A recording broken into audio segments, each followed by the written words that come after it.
श्री रविदास जी का नाम सुना होगा, बहुत बड़े महान भक्त हैं रविदास, संत रविदास जी है ना। तो काशी के ब्राह्मणों ने विरोध किया, इनको पूजा नहीं करनी चाहिए, ठाकुर जी की पूजा करने का इनको अधिकार नहीं।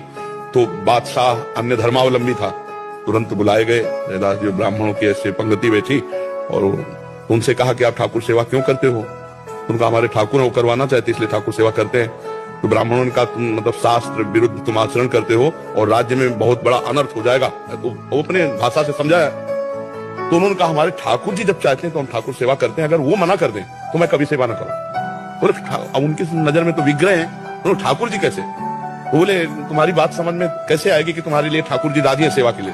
बोले वहां दूर सिंहासन रख दो और तुम मंत्रों से बुलाओ और हम ऐसे बुलाएंगे, अगर हमारी गोद में आ जाए तो जान लेना ठाकुर जी सेवा। तो जो ठाकुर रविदास जी के थे वो सिंहासन में से दूर रखे गए, उन्होंने शुरू किया मंत्र, कुछ नहीं, और भाव में भरकर कहा प्रभु जी ही ऐसे कहा तो सिंहासन ऐसे जैसे उड़ के आए ना, छाती से लग कर तुम अन्यथा कर तुम भगवान।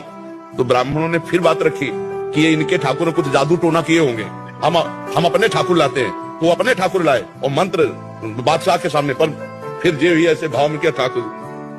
महान संत मन चंगा उन्हीं का सूत्र है। तो कठौती में सबरी जी के पास भगवान गए, सबरी जी की स्तुति की और वहां भगवान ने अपने श्रीमुख से कहा जाति पाति कुल कर्म धर्म का इसका में कोई संबंध नहीं, मानो